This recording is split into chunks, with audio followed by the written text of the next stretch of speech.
गाऊं, नित नित तेरा दर्शन पाऊं। हर्ष हर्ष के हरि गुण गाऊं, हर्ष हर्ष के हरि गुण गाऊं। मेरी नस नस बस जाओ श्याम, बरस जाओ रस बन के। चरण कमल में श्याम, लिपट जाऊं रज बन के। ओ तेरे चरण कमल हो। में श्याम, लिपट जाऊं रज बन के। चरण कमल में श्याम, लिपट जाऊं रज बन के।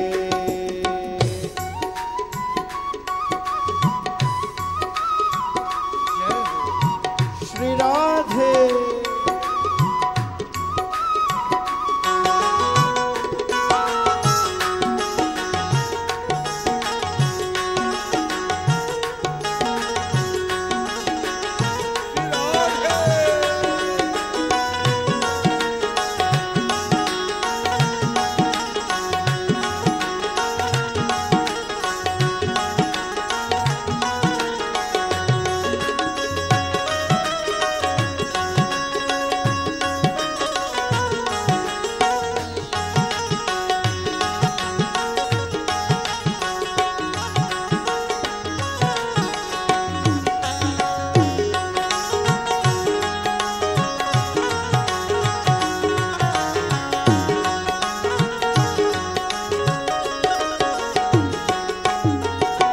श्याम सुंदर से लगन है लागी, श्याम सुंदर से लगन है लागी। हो लगन है लागी, हो लगन है लागी। हाँ लगन है लागी, हो लगन है लागी। श्याम सुंदर से लगन है लागी, श्याम सुंदर से लगन है लागी। प्रीत पुरानी मन में जागी, प्रीत पुरानी मन में जागी। तेरे चरण में लिपटूं श्याम, विरज की रज बन के। तेरे चरण कमल में श्याम, लिपट जाऊं रज बन के। ओ तेरे चरण कमल में श्याम, लिपट जाऊं रज बन के। तेरे चरण कमल में श्याम, लिपट जाऊं रज बन के।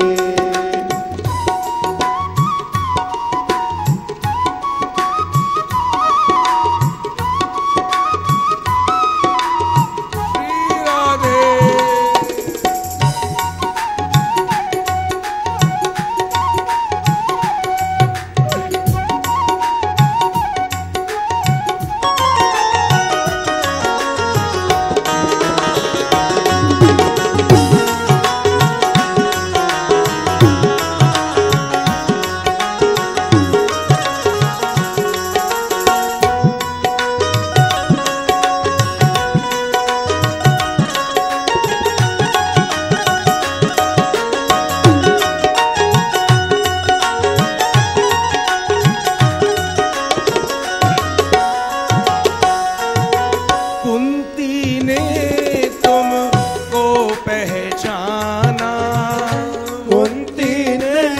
तुमको पहचाना, तुमको पहचाना, ओ तुमको पहचाना, तुमको पहचाना, तुमको पहचाना। ओ कुंती ने तुमको पहचाना, कुंती ने तुमको पहचाना। दुनिया के तुम निधि निधाना, दुनिया के तुम निधि निधाना। तेरा भजन भजन करूं सुबह शाम, जय हो। लिपट जाऊं रज बन के तेरे चरण कमल में श्याम, लिपट जाऊं रज बन के। ओ तेरे चरण कमल में श्याम, लिपट जाऊं रज बन के।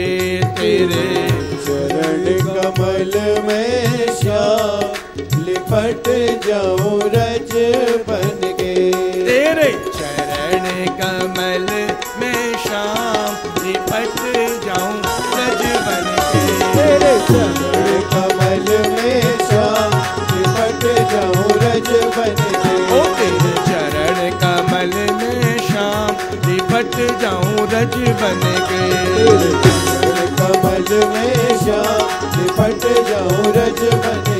ओ तेरे चरण कमल में श्याम, लिपट जाऊं रज बन के। चरण कमल में श्याम, लिपट जाऊं रज बन के। लिपट जाऊं रज बन के। लिपट जाऊं रज बन के। लिपट जाऊं रज बन के।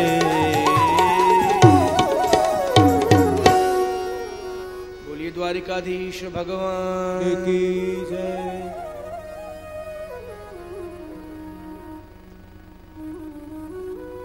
इस प्रकार बुआ कुंती ने प्रार्थना की है।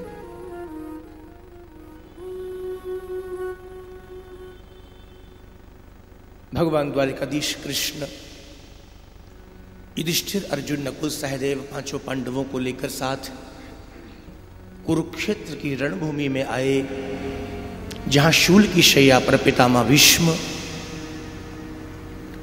भीष्म ने भगवान की यहां सुंदर बड़ी स्तुति की है, सुनने जैसी है। 11 श्लोकों में स्तुति की है पितामह भीष्म ने। क्यों? इसलिए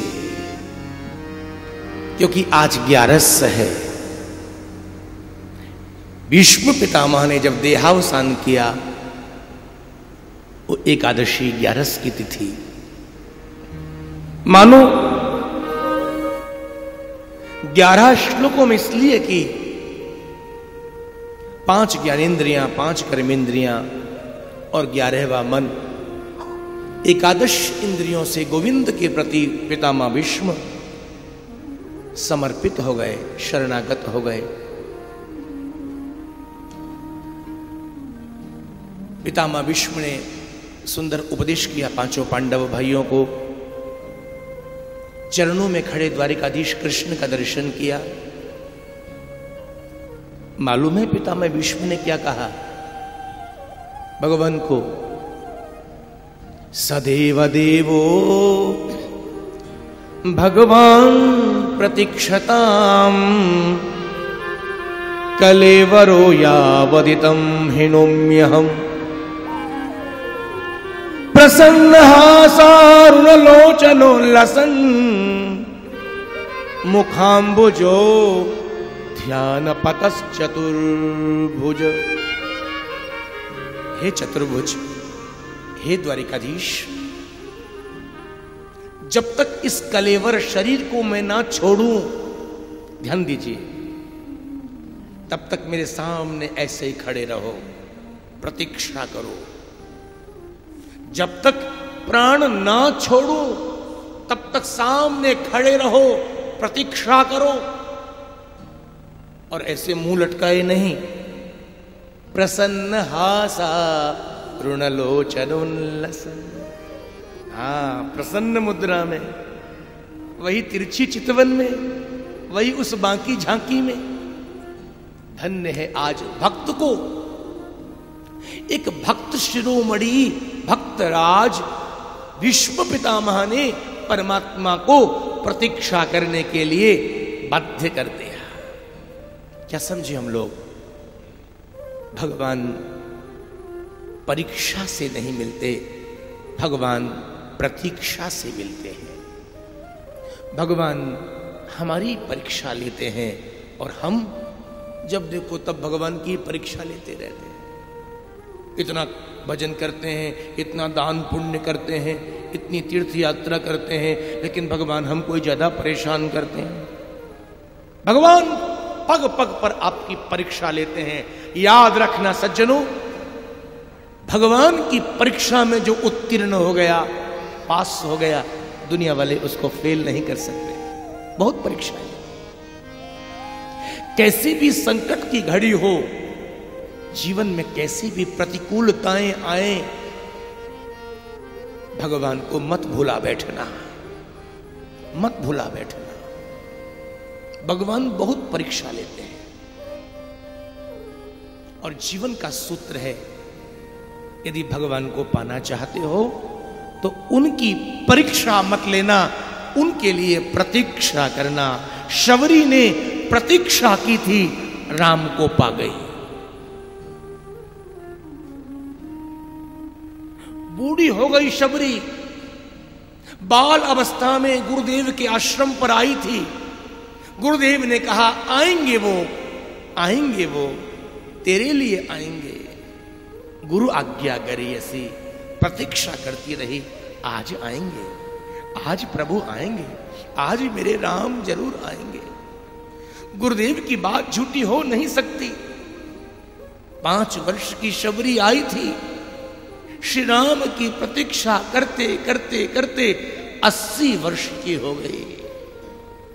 80 वर्ष। एक दिन वो आ गया, श्री राम आए। अब जब श्री राम आए, शबरी की क्या दशा हुई होगी, क्या सुना है, क्या सुना है। प्रतीक्षा से भगवान को पा लिया। पितामह भीष्म कहते हैं, केशव एक प्रार्थना है आपके चरणों में। हाँ कहिए ना।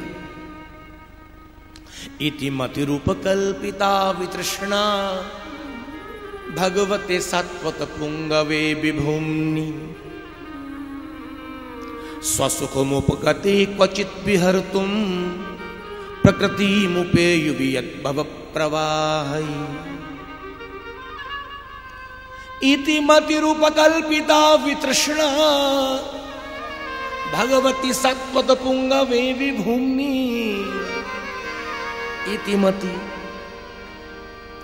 शरीर छोड़ने से पहले मेरे ऊपर जो बोझा है, बोझा, हाँ।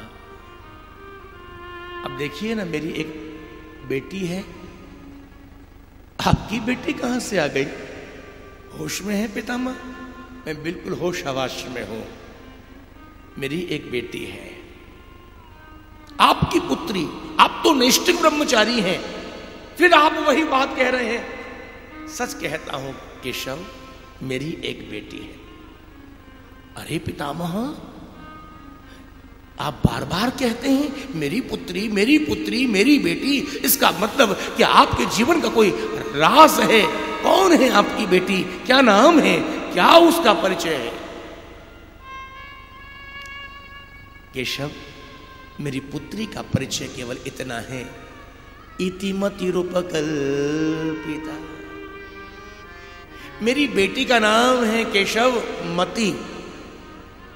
मति, हाँ। बस कहना ये चाहता हूं, जो मेरी बेटी मति है, उस मति को श्रीमती बना लो। श्रीमती। क्यों? मेरी इस मति के लिए संसार में, इस जगत में, इस त्रिलोकी में कोई श्रेष्ठ वर हैं तो केवल मात्र आप हैं। इति मति रूप कल्पिता। और केशव, ये जो मेरी मति है ना, बुद्धि, मति माने बुद्धि, ये कैसी है? ये और गजब की बात। इति मति रूप कल्पिता वितृष्णा, विगतः तृष्णा रहित है। कोई कामना नहीं है, कोई प्यास नहीं है। निष्काम मति है, निष्काम बुद्धि है। ऐसी उस निष्काम मति को अपनी श्रीमती बना लो। यानी मेरी बेटी उस बुद्धि को भोक्ता बनकर आप भोगो। सीधी बात, इस बुद्धि को आप भोगेंगे तो ये मति मति नहीं कुमति बनी रहेगी, और इस मति को श्रीमती बना दिया, प्रभु का बना दिया, तो कुमति नहीं सुमति बन जाएगी। और जहां सुमति तहां संपत्ति नाना, जहां कुमति तहां विपत्ति ने नाना। हे केशव, मैं अब विरक्त हो गया हूं। आप विरक्त कैसे? बोले केशव, जो अंदर का रक्त था ना, अर्जुन के बाणों से वो रक्त बाहर निकल गया। जिस दुर्योधन के अन्न को खाकर जो रक्त बना, अर्जुन के बाणों से वो रक्त बाहर निकल गया। मतलब मैं विरक्त हो गया, विरक्त हो गया। अब मैं आपकी शरण में हूं। इति मति रूप कल्पिता वितृष्णा भगवती सात्वत पुंगवे विभुम। बड़ी लंबी सुंदर स्तुति है महाराज। धन्य है प्रभु आपको। आप भक्तों की प्रतिज्ञा के लिए अपनी प्रतिज्ञा को भूल जाते हैं। कहा था मैं युद्ध नहीं करूंगा, लेकिन याद करो केशव, मुझे झांकी याद आती है जब अर्जुन पर मैंने वर्णों की बौछार की और सज्जनों दशा ये हुई, गांडीव छूट गया अर्जुन के हाथों से, चारों ओर वाण ही वाण। केशव ने मुड़ करके देखा, आज पितामह भीष्म आवेश में है, क्रोध में है। कहीं ऐसा ना हो मेरी आंखों के आगे पार्थ का प्राणांत हो जाए। क्यों?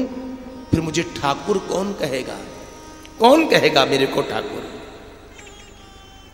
भगवान को ठाकुर इसलिए कहते हैं, सबका ठेका ले रखा है। एक ठेकेदार हैं, बहुत बड़े ठेकेदार हैं। और ठेका कहेगा सुनाऊं? श्री कृष्ण ने अर्जुन को कहा, पार्थ ठेका कहेगा है, अनन्यास चिंतयन्तो माम ये जना पर्युपासते तेषां नित्याभियुक्तानां योगक्षेमं वहम्यहम्। जो अनन्य भाव से मेरे को भजते हैं, मेरा स्वभाव है उसके जीवन के बोझे को मैं अपने कंधे पर वहन करता हूं, योगक्षेम को। भगवान को ठाकुर इसलिए कहते हैं, ठेका ले रखा है। कौन ठाकुर कहेगा? पितामह भीष्म ने पुरानी याद दिलाई, आप अपने पार्थ अर्जुन के प्राणों की रक्षा के लिए मैं युद्ध नहीं करूंगा। लगाम छोड़कर रथ से नीचे कूदे, बाण पर बाण आ रहे थे। दृष्टि पहुंची उस रथ के निकले हुए चक्र पर, बार बार उठाने का प्रयास, लेकिन दृष्टि पितामह भीष्म पर है, कहीं कोई बाण पहुंच ना जाए। एक दो बार तो धूल हाथ आई, लेकिन तीसरी बार चक्र उठाया और तर्जनी उंगली में घुमाना आरंभ किया। मेरी प्रतिज्ञा की रक्षा के लिए आप अपनी प्रतिज्ञा को भूल गए। धन्य है, याद दिलाया। जिस समय आपने उस रथ के पहिए को, चक्र को घुमाना शुरू किया, आपके कंधे पर एक उत्तरीय दुपट्टा खिसक गया और खिसक